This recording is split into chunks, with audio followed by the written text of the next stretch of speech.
This is the shift that most people miss. Buying a property to live in means you pay for the property.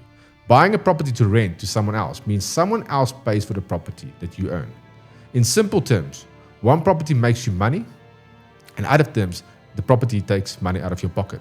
If you decide not to buy a home to live in early on, and instead you buy 2 to 3 rental properties, each generating an income, over time the income will grow, your debt will reduce, and the assets will increase. You will truly win financially. Now, why am I telling you this?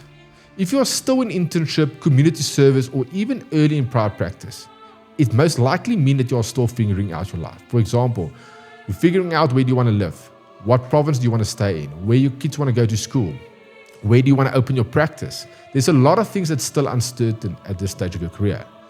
Buying a property too early locks you in and often costs you a lot more than you realize. Whereas renting gives you flexibility, it gives you time to figure out what you really want in life, and most importantly, it allows you to invest strategically.